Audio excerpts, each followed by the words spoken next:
To unpack the real issues affecting the Tasman nations, this is Trans Tasman Talk. Jointly produced by the Unshackled.net and rightminds.nz.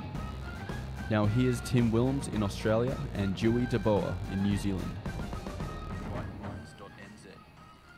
Now here's Tim Wilms in Australia and Dieuwe in New Zealand. Hello everyone and welcome to this week's show. The date is Tuesday, the 10th of December 2019. It is 7 p.m. here in Melbourne. And it is 9 p.m. here in Auckland. And of course, today's a very significant day in internet history. Some people are calling it D-Day because that is when YouTube's new terms of service come in, when they can delete you for simply commercial reasons. So we're live on the Unshackled's channel for now. And we're also live on the Right Minds channel for now. And that feed should be embedded on the bfd.co.nz as well. And good evening to those of you in the chat. I see we're having a few filter in now.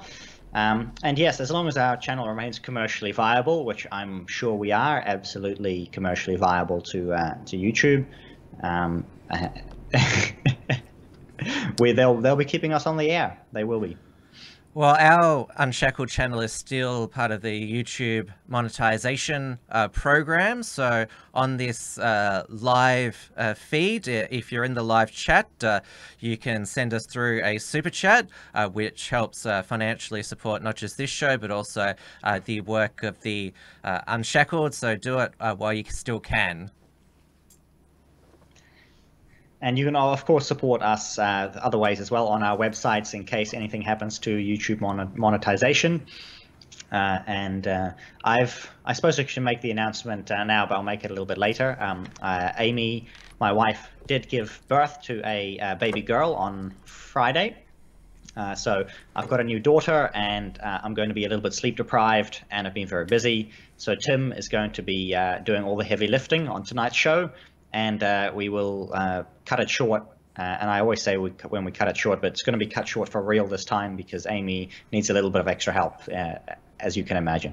Yes, it's perfectly understandable. I was glad that all went well with the birth. It was last Friday, I believe. It all looked. I was able to see the Facebook post. I wasn't able to interact with it because it was my first 3-day Facebook ban beginning on Friday. I got off that 3-day ban on Monday, and then I got another 3-day ban. And this was the first one was for posting a link to my interview with Blair Cottrell. He is deemed a dangerous individual by Facebook, so that violated their community standards on preventing offline harm. And then I got another 3-day ban for simply mentioning his name. So he's basically one of the Voldemorts of Facebook. Yes, it's an interesting way that they pick their targets on who they try to delete as well. You know, they say, oh, this is all about safety and people who are causing harm.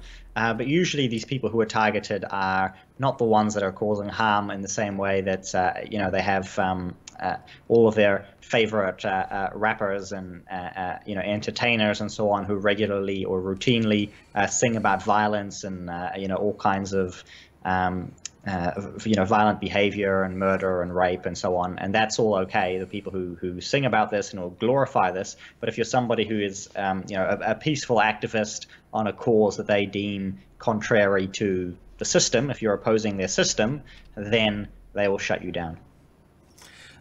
But the left will cry free speech being violated if the ABC takes down the Q&A episodes where Mona Ethraway said maybe we need to murder 1 million men. And that is, and I can agree with them there, as they shouldn't be taking those episodes down because we all want to know what's going on there. And that's the left might be crying free speech there, but what are they doing? They're covering up the violent calls of one of their own, and so that people can't access it or have more trouble accessing it. I'm just pointing out the hypocrisy there, that they don't think that it's dangerous for somebody to say on national TV, maybe we need to kill 1 million men to defeat the patriarchy. Mm-hmm. Yes, and that would be a far better example of dangerous speech than somebody who, I'm not entirely sure what Blair Cottrell wants, but I'm sure it's nothing on the magnitude of killing 1 million people. We have been informed now that because, as I've mentioned on previous episodes, he's appealing his blasphemy conviction from 2017 under Victoria's Racial and Religious Tolerance Act that was in 2015, when the United Patriots Front were campaigning against the approval of a mosque in Bendigo. They beheaded a dummy which had fake blood pouring out. So he was charged and convicted of inciting serious contempt, ridicule, revulsion of Muslims. We will find out what the judge's decision is, Chief Judge of the County Court, Peter Kidd, on Thursday, the 19th of November. So we will know before Christmas. So it'll be a pretty important decision, I'd say, basically, because there are 3 issues at hand. There is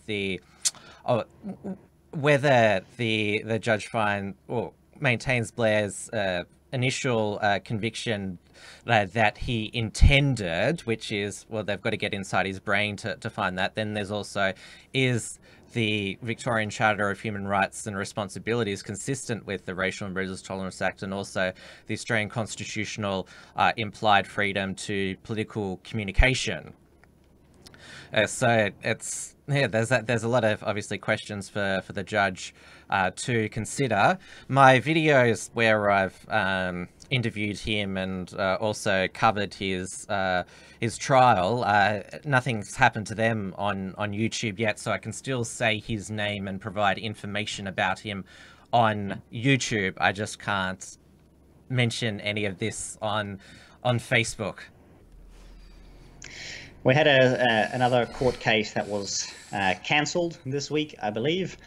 Israel Folau, obviously, as most people will know, settled with Rugby Australia, and they gave him a settlement, which is all, what do you say, out of court settlement. But like a secret confidential amount. That's right. Yeah, that's what it is. And so there's been wild speculation about what the figure was. But I think more importantly is what they were going for there was a precedent court case in a similar fashion around employment and religious beliefs. That case won't happen anymore, and I've seen some arguments, some good arguments there on both sides on why it's actually good that they settled, on why it's, maybe he should have fought it through to the end. I think what will happen with your Religious Discrimination Act in Australia will be interesting. I think his case probably will have impacted that to quite a degree already. Well, we have had Scott Morrison with the Attorney General, Christian Porter, today in Sydney, of all places, when the city is basically consumed with smoke-induced haze.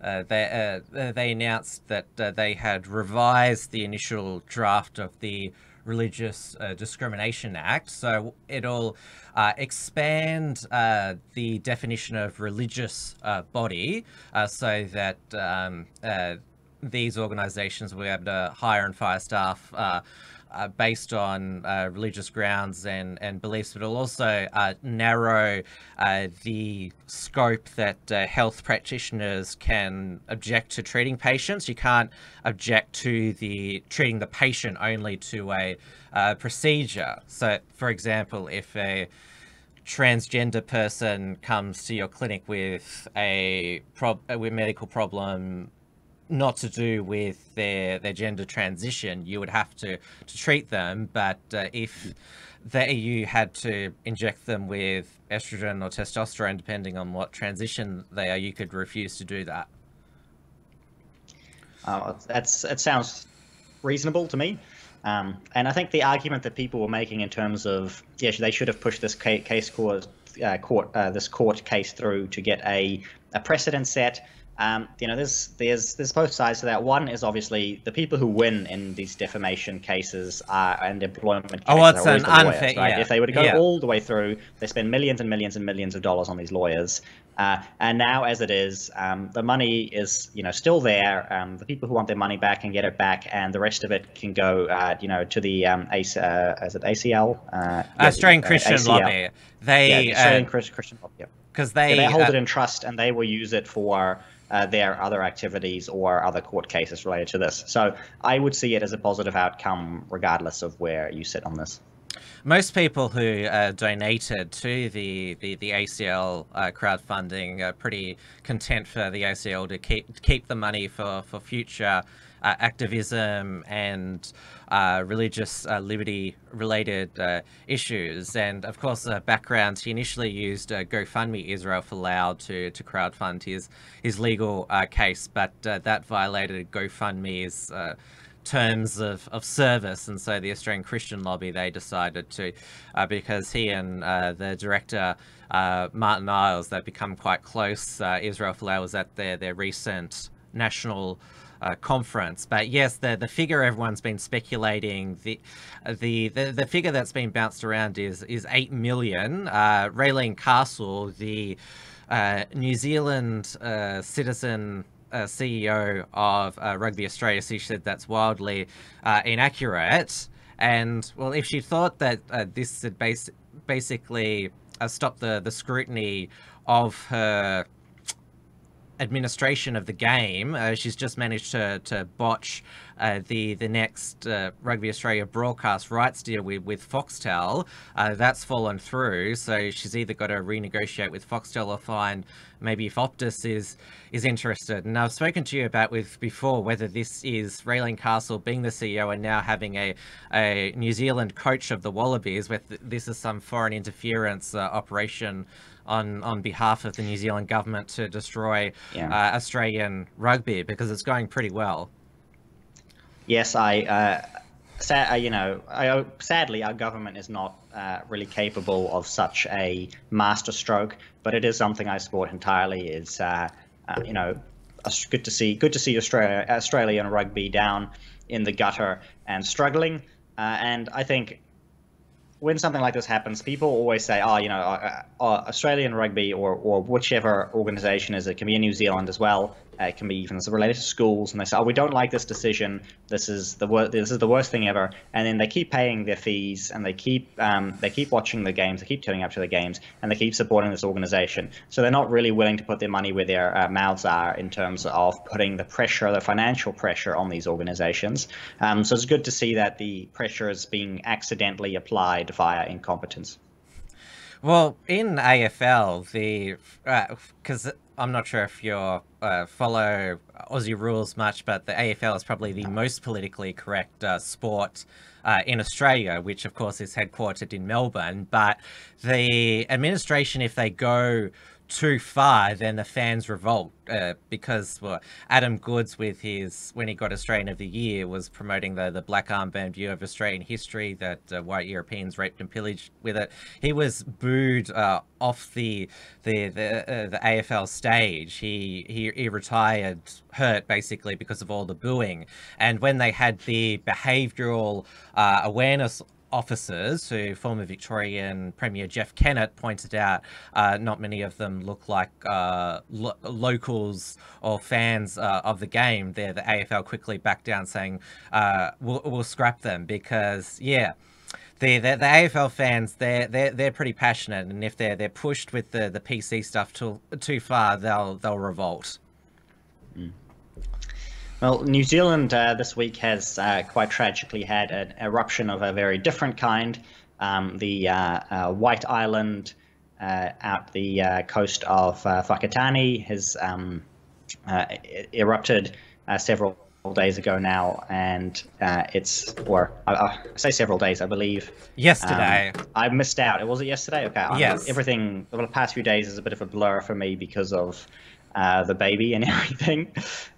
So that was yesterday, and I believe the death toll's not yet been confirmed, but we're up to probably about a dozen or so have died. Thankfully, a large number of people who were on the island were rescued. There were about 100 or so people there at the time. and there was no real warning that was given. There were apparently some indication signs. There's a criminal investigation that's going to be done. Well, that's been walked back now. They said criminal investigation, but it's going to be a coroner's inquest. Okay. Because that did surprise me. That criminal. That's a bit. You haven't even investigated with anyone's at fault. Are you going to charge the volcano? That's sort of what it. Well, based on some of the opinions of some journalists, such as claiming that the volcano, and I've got the headline here somewhere, was an angry volcano. Well, there's still 8 missing, but they're presumed dead because basically rescue efforts, they've been hindered because it's too dangerous to go to the island, and there's been no signs of life detected. Obviously, there is concerns for there are 13 Australians who are in hospital, a lot of them with severe injuries and burns, because obviously it was quite a violent volcano eruption, and it's... Yes, there were, from the footage you could see clearly the rapidly moving hot gases, and the burns that the victims of this would have sustained would be quite horrific, and that's what the reports say. I've been following it rather sporadically, but the last I heard from the island is they have probably identified some bodies, but they can't actually go in there and retrieve them, and it's not like anybody left could have survived what happened there. It was well known that it was an active volcano. Obviously, it's a privately owned island, so we've been told that it's administered by the local authority there, and obviously there's tours there, and so people are asking why were people allowed to go on the island if it was an active volcano. My answer to that is surely people would know that this is an active volcano and that it could erupt. It would sort of be a case of buyer beware, I would say. But of course, in a lot of consumer law, we treat consumers are deemed to be stupid and have to have everything set out for them. And this is why I thought, when I first heard the criminal investigation, I thought, okay, well, that makes sense because, with regards to consumer law, maybe they had not adequately warned people of the dangers of the volcano, or maybe some of the warning signs had been ignored. But yeah, I suppose we'll see that in the inquiry that goes through. Because there have been several eruptions. Like, it is an active volcano. People should know it's an active volcano. But usually people would assume to get some kind of warning, right? To say, okay, well, have hours or even days worth of warnings to say, hey, look, pressure is building up. It's getting more dangerous. And that's what people are looking at now. And as far as we know that, those warnings weren't given, even though I have seen some early reports that there were some signs of increased activity, but they weren't considered to be abnormal, and that we will wait obviously will change. But I think certainly people won't be touring an active volcano for a while. And as I mentioned in the promo for this show, we shouldn't consider a tragedy like this political in any way, because it's an act of nature, or some people would call it an act of God. The volcanoes are not... It's not climate change induced. In fact, the emissions from the volcano that will significantly increase the carbon dioxide in the air, because that is the debate about climate change. There's so many contested about how much CO2 in proportion to our own emission reductions will counter that. But yes, it's a natural disaster which is 100% natural. Yes, and I believe it was last week's show I even mentioned, when we were talking about the zero carbon bill, and this may have been 2 weeks ago now, I did say, volcanic eruptions are responsible for a lot of climate change. A lot of change in the climate is caused by the eruptions of not necessarily the CO2, but the ash that is spewed into the atmosphere. keeps and if there's a large enough quantity of it, it actually can affect the local climate and even the global climate for years to come. It will actually can cause a cooling effect when you have large volcanic eruptions. This one doesn't seem to be too large, but we have to wait, and see what the outcome of this is. But there you go again, right? All of the attempts of the government to reduce CO2 output, and the country, the Earth itself increases its CO2 output far beyond any reductions that the government is making. And just today, there was a 5.9 magnitude earthquake in the Bay of Plenty, which is in the North Island. Nobody was injured, but it was certainly felt, and it was not related to the volcano eruption. But yeah, it sort of reminded people that New Zealand, it's in terms of, well, volcanoes, earthquakes, it's because there were two earthquakes in Christchurch during when John Key was Prime Minister. And when I travelled over to New Zealand to cover your general election in September 2017, I took a tour of the Parliament House in Wellington, and which is actually, they've made it earthquake proof. And I was scheduled to fly out Wellington on the Friday night, but because Wellington, it's a really windy city, all flights were grounded. So yes, it's always been a place of extreme nature. Mm-hmm. Yes, New Zealand is on in the ring of fire, so we have a huge amount of earthquakes. The 5.4 earthquake today, I believe, was not too significant in terms of damage. It was rather a sort of a standard treat. It was a very standard event here in New Zealand that I've seen. Again, I am not up to date on the latest news because of having a baby, but the storms that we had over the weekend in the South Island have been very, very damaging. A number of major roads have been wiped out, and I read somewhere that the west coast.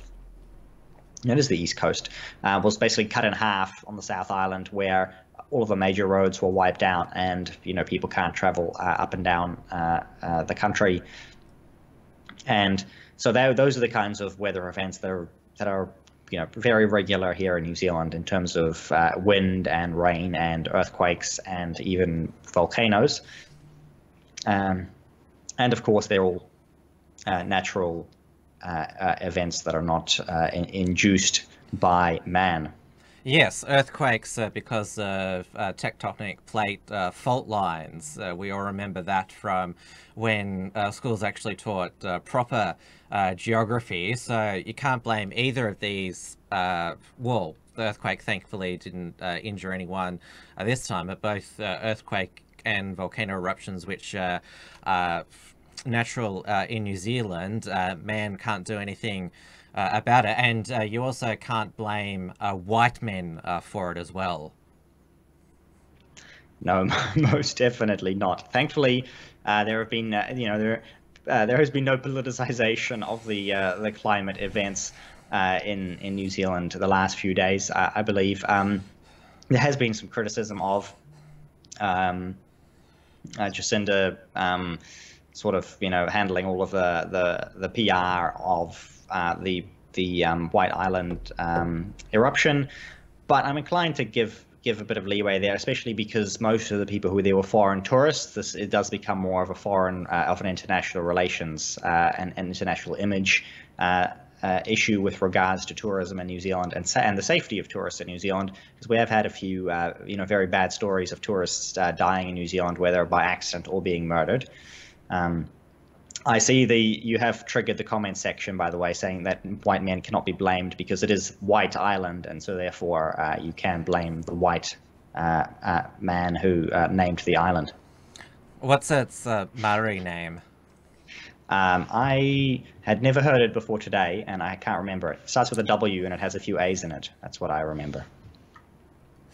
Well, in the city of Sydney, I've mentioned to you on previous shows that the state of New South Wales, it's basically had bushfires raging all throughout the entire coast of the state, and the city of Sydney beginning last week, and it's really reached new heights today, the Sydney haze from the smoke from the bushfires. Well, Sydney is surrounded by a lot of bushland, so the air quality index has been measured as 11 times above what is considered hazardous levels, and so people are wearing well not just face masks but actual like gas masks now, and people are told to stay indoors.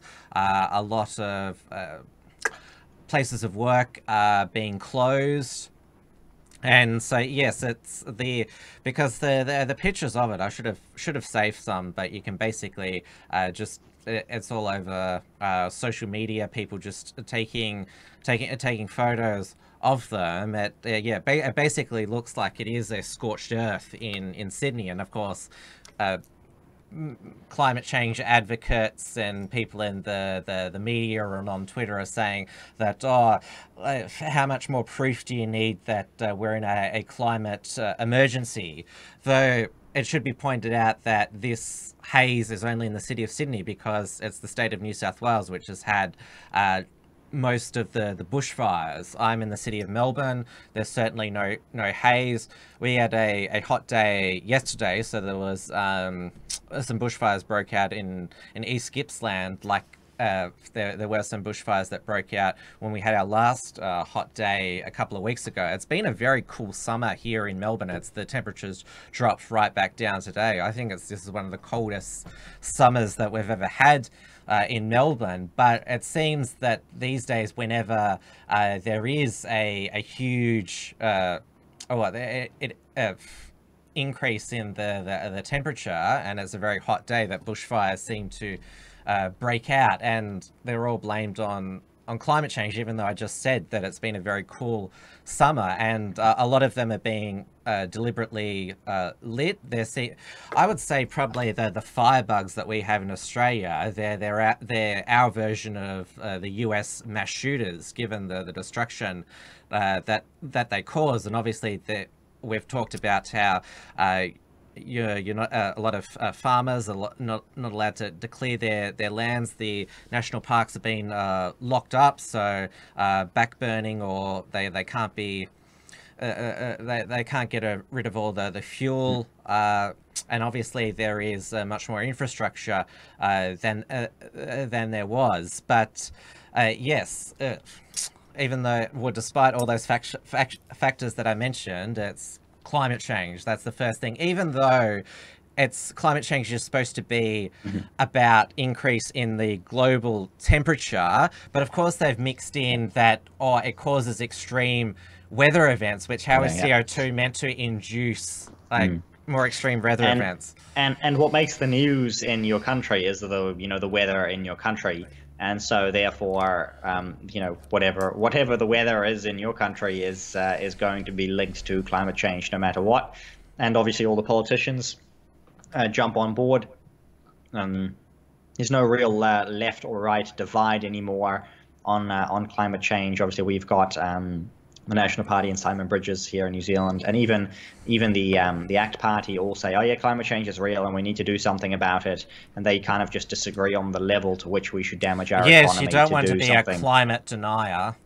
And that's kind of the thing. And so they're climate deniers behind closed doors, right? If you have a conversation with them, if you want to sit down with Simon Bridges or anybody, David Seymour, and you would say, well, you really believe in this climate change stuff, they'd be like, oh, no, I don't, but we need it for the vote. We need to pretend like we do for the votes.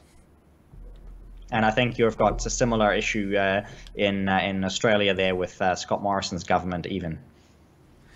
Yes, the miserable ghost of Malcolm Turnbull returned again last night. He called all the other ex-PM miserable ghosts. He seems to be turned into the biggest one. He was on the final episode of Q&A for the year last night, which was also host Tony Jones's final show. He's going overseas to join his fellow ABC journalist, who's his wife Sarah Ferguson, which is something you don't see very often a man following, well, going with his wife to pursue her career, though he'd been the host of that show for 10 years.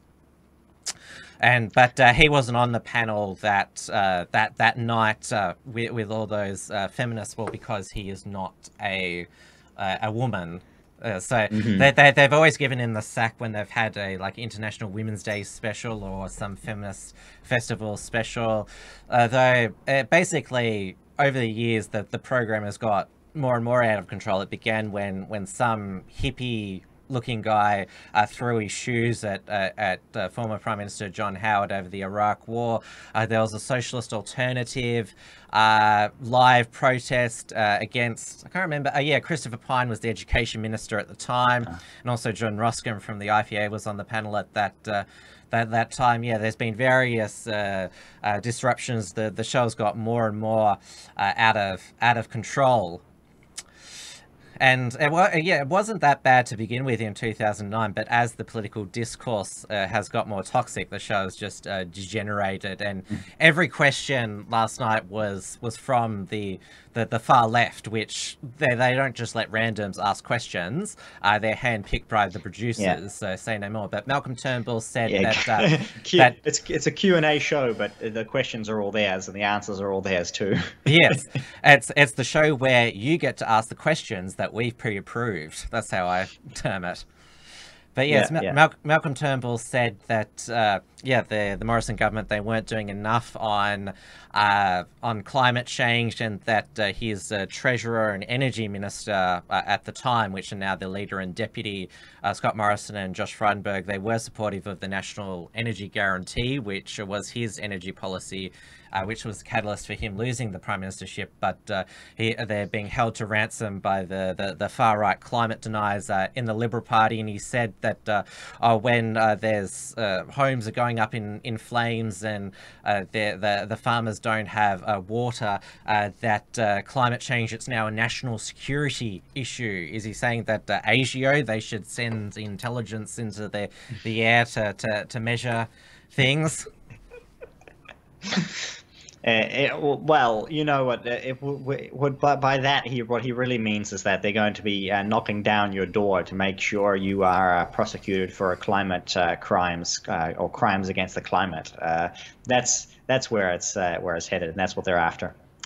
But you know, all of this climate change talk, and I was just thinking with the haze and the air quality in Sydney, I'm wondering if it's as bad as Beijing.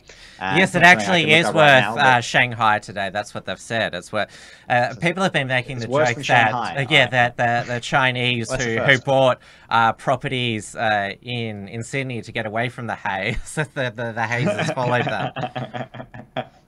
But yes, so the this is sort of the haze is unfortunate and entirely natural, and it will go away. But there are people in the world, especially in China, who live with this kind of haze that's produced by their own economy and coal plants. They're building one or two coal plants every single month, and they keep decreasing their air quality. And in many places throughout the West, 30 or 40 years ago, the air quality was just as bad. People will have seen pictures or even have experienced for themselves the air quality in places like Los Angeles and London, which used to just be a haze, and people would actually have to wear masks and go out in the street, and people would die from the bad air quality. And all of that, thankfully, has been cleaned up by increases in technology and actually more CO2, because CO2 is a nice clean burning gas. Same thing as the water vapor, and those are the two main pollutants, we could say, that come from burning petroleum, and those are the kinds of gases you want to be releasing into the atmosphere, rather than all of the other toxins, especially from coal, that end up affecting the air quality in a really bad way. Well, the founding of the Environmental Protection Agency in the United States, well, the catalyst for that was the Ohio River catching fire, which of course is pretty amazing for a water river to catch fire.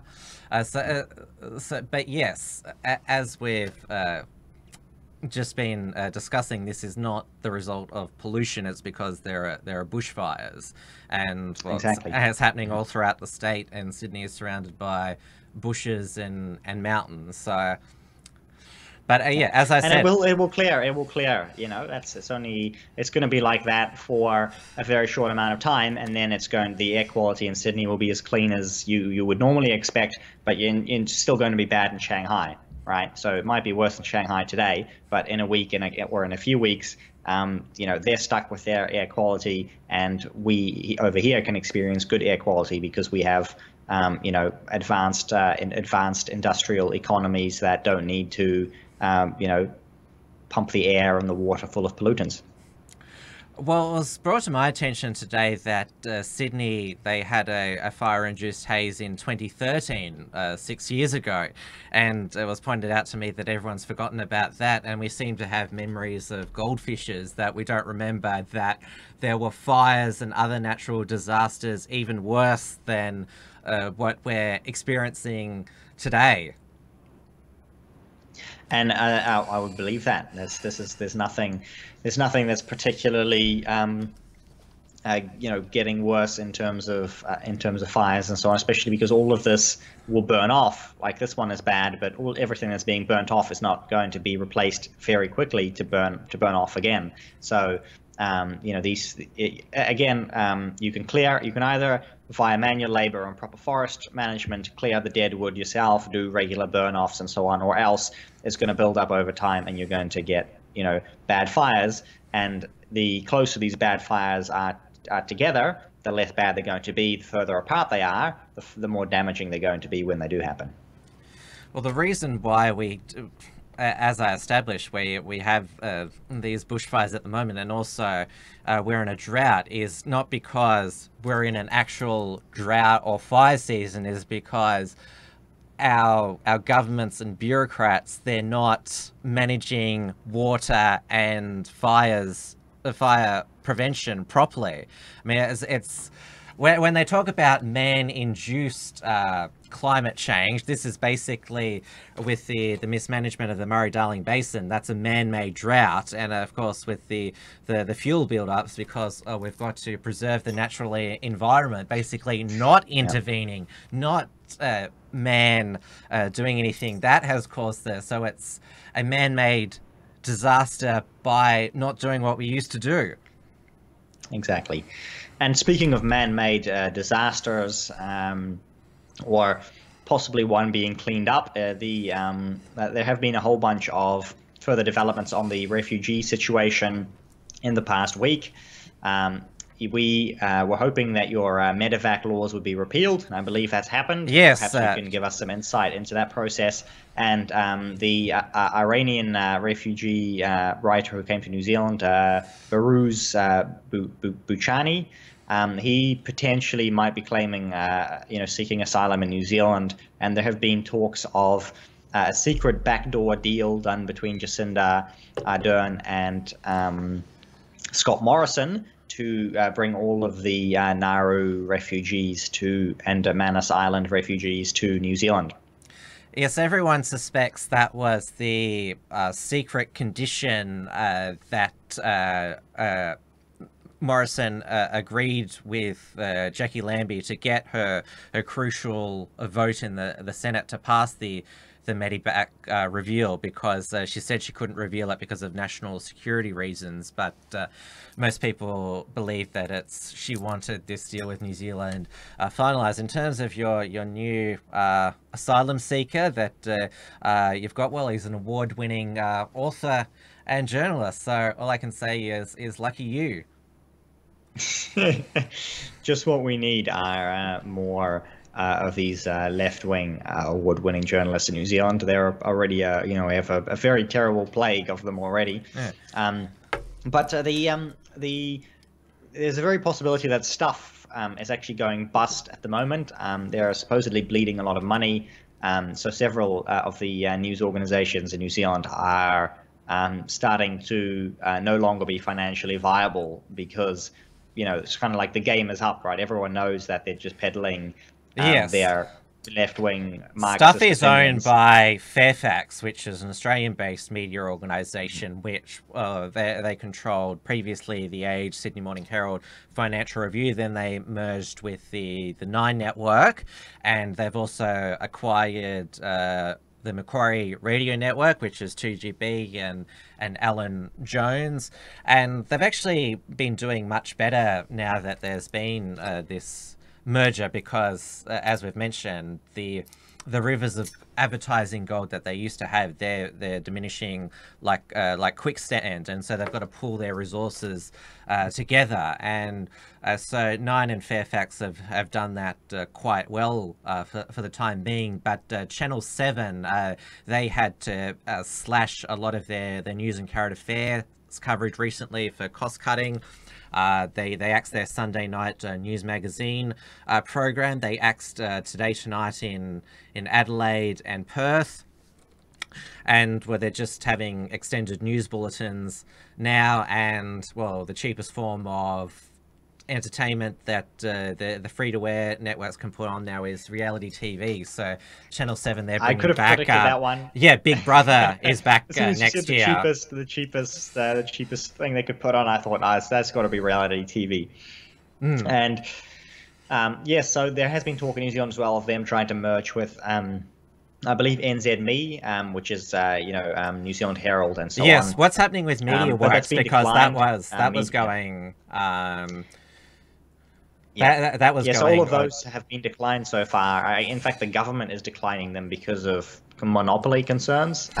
But there are talks of them trying to get to basically nationalize them. Oh yes, so that's so much better. That's the alternative. So because I mean, letting them go bust, we can't have that, can we? Yeah. Oh no, they'll just be the BFD. And that would be ideal, wouldn't it? And so that would be that would be people at the BFD. They're not real journalists, remember? Oh, yeah, sure. We are the far right bogeymen who will threaten the current established order that the media have got going.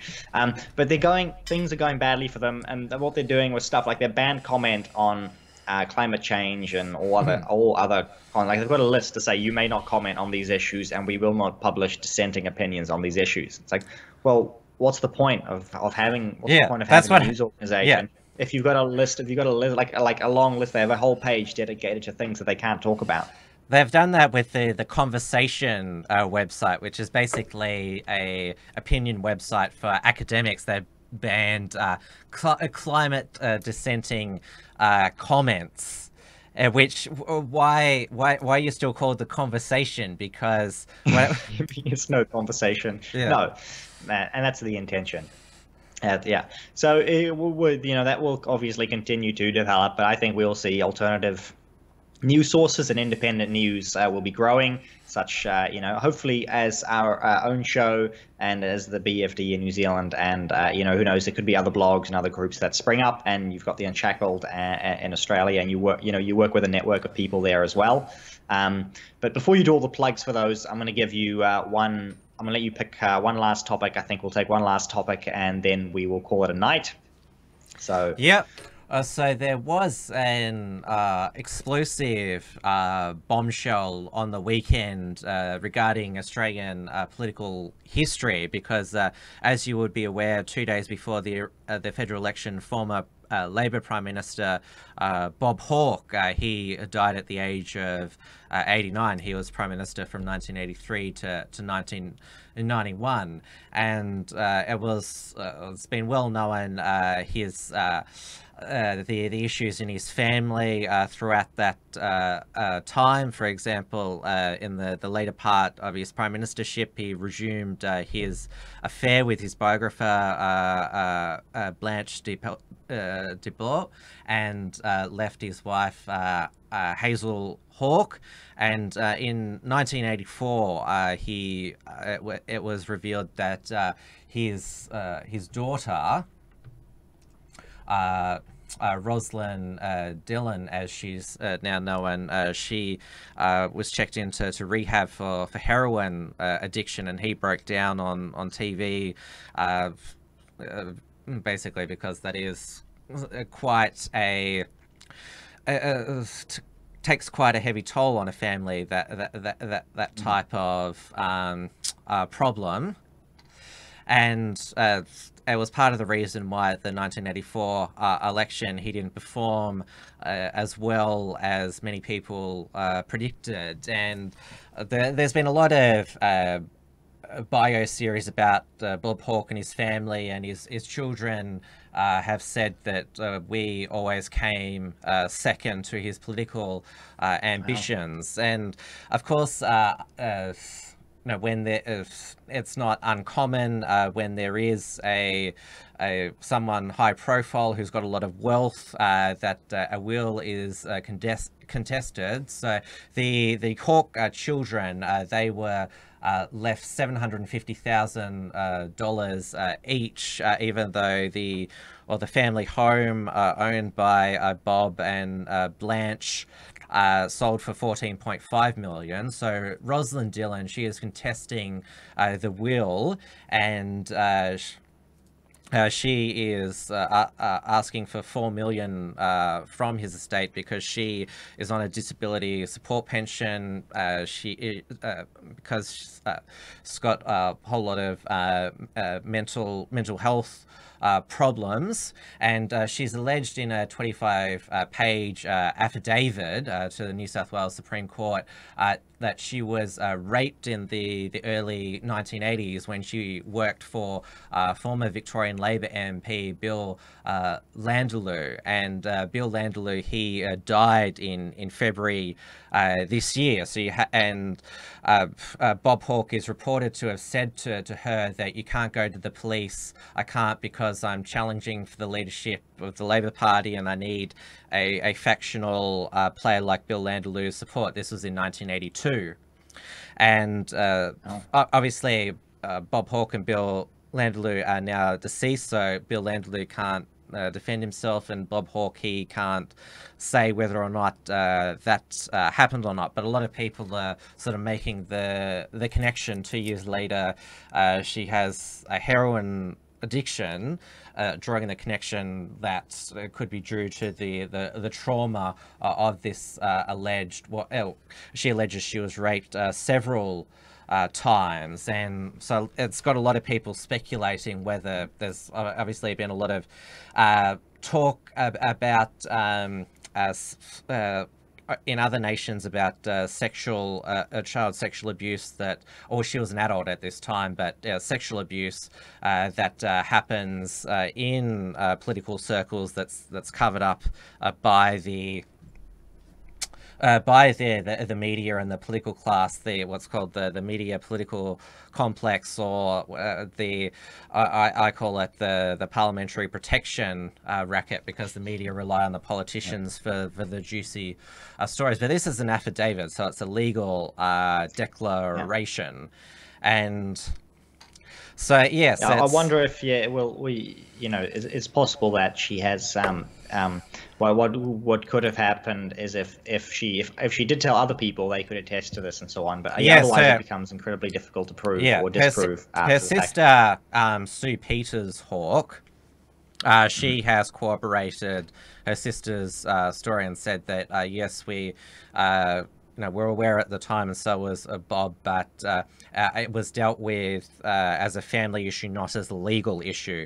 Sue Peters Hawke, she's not contesting the will. She's happy with the $750,000, but respects what her sister, the course of action that her sister has taken. So obviously, and contesting wills is always difficult, and intentionally difficult, because it was their father's money, and he can do with it what he likes. That's kind of the view that usually the legal system takes, unless somebody is in dire, and as we've just talked about. Rosalind Dillon, her current Exactly, and health. so that's potential. You know, she probably has some kind of claim there. But Bob Hawke, I believe, was always known as a very popular prime minister. Is that right? That's, I Well, believe, the way yeah, that he was a seen it in New larrikin Zealand. there, so everyone's sort of speculating whether Bob Hawke will be cancelled posthumously, given that, well, it's alleged that he covered up his daughter's rape so that he could become prime minister. And in 1971, he was named Victorian Father of the Year, which his late ex-wife Hazel Hawke called a disgrace. And so you've also got that. Yeah, well, even from the rest, from the rest of the stories, even if this allegation isn't true, it sounds like he was definitely not a good father. And no, it's so sad to see these politicians and other businessmen who pursue money and fame at the expense of their families. And having another child myself, I see more, family is what's the most important, and we should be focusing on what's best for our families and building a future for our children, rather than trying to pile up the material wealth and fame for ourselves. That's definitely. It's just pretty tragic to see that that's what he did, and that's so common. That's I think a pretty sad indictment on what is valued by these people.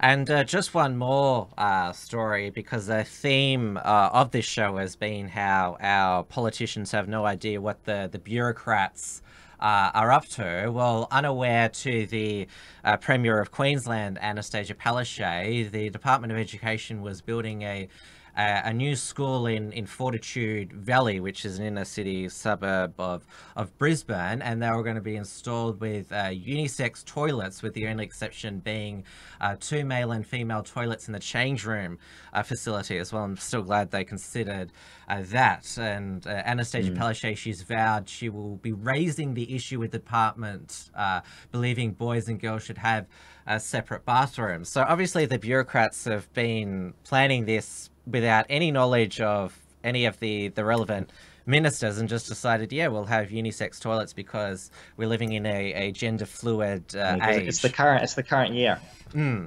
That's why. Well, Scott Morrison didn't even know that there were gender neutral toilets in his department.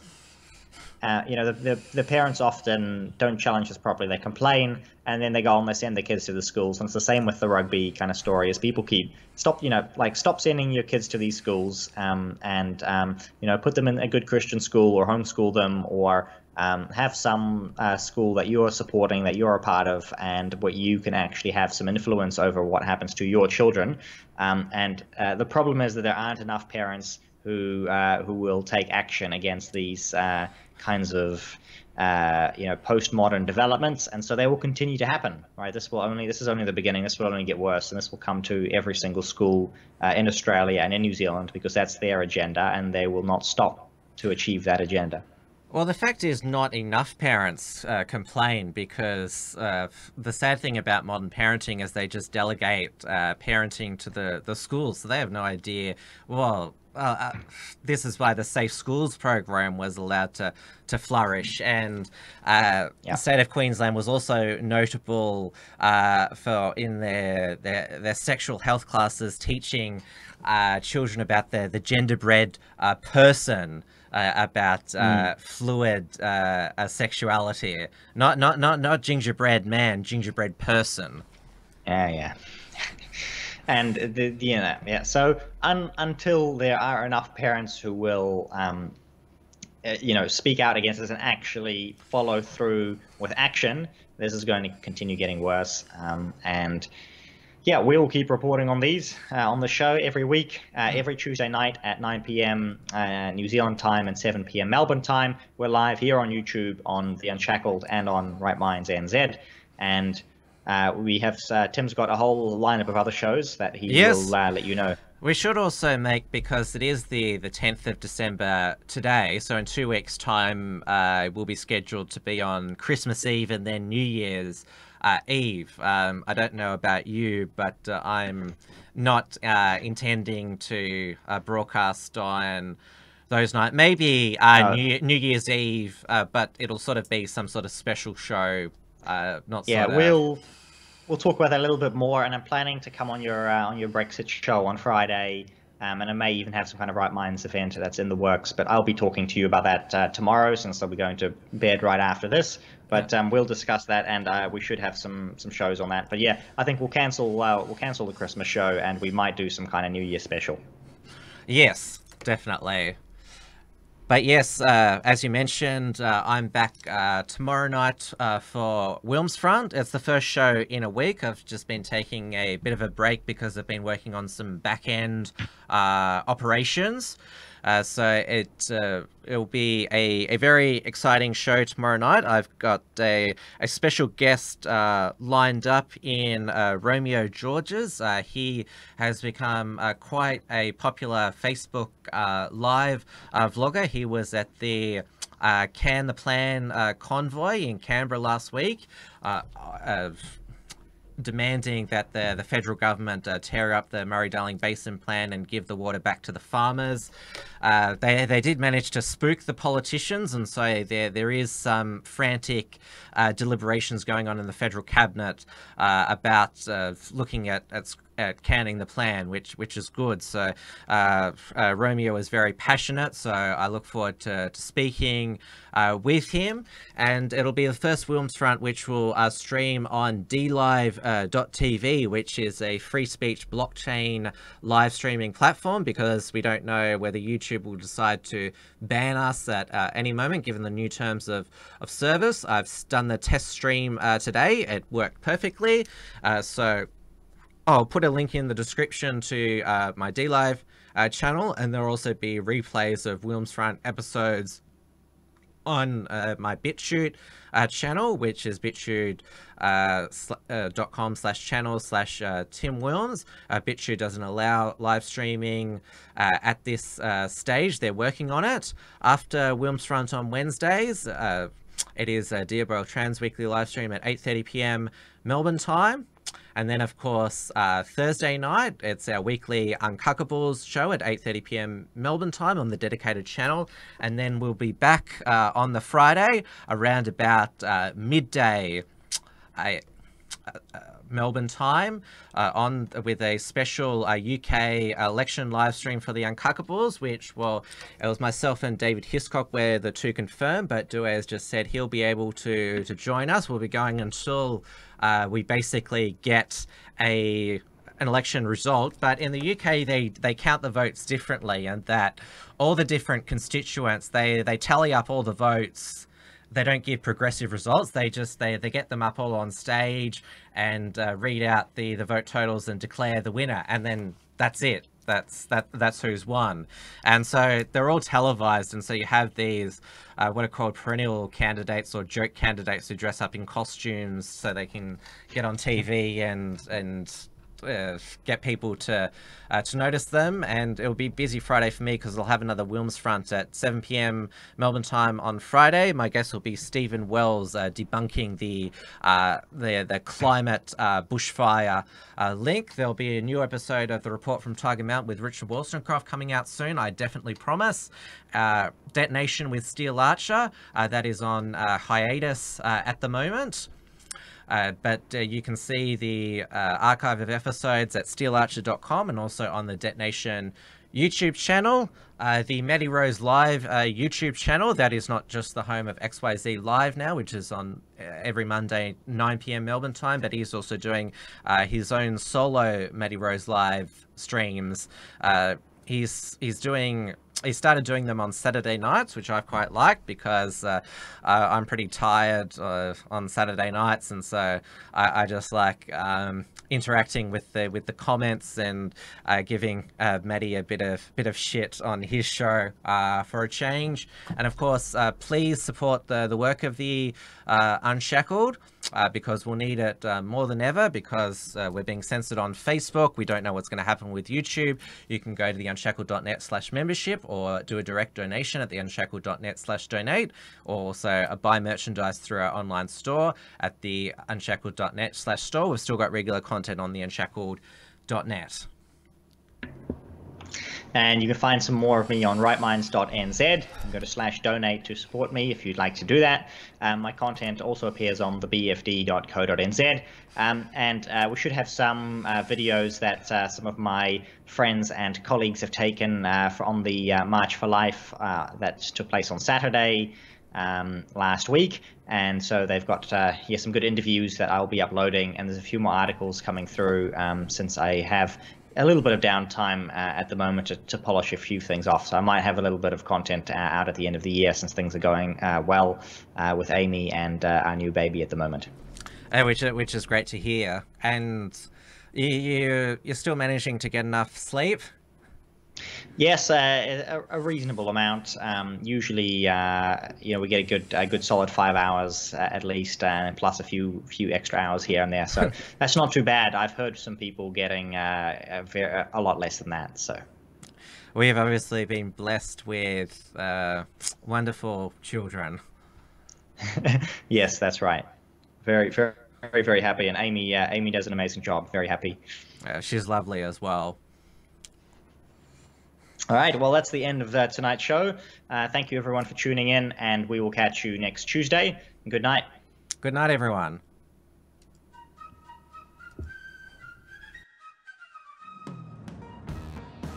Thanks for tuning in to this week's edition of Trans Tasman Talk. To keep up with the latest real news and analysis from the Tasman Nations, visit the unshackled.net and rightminds.nz.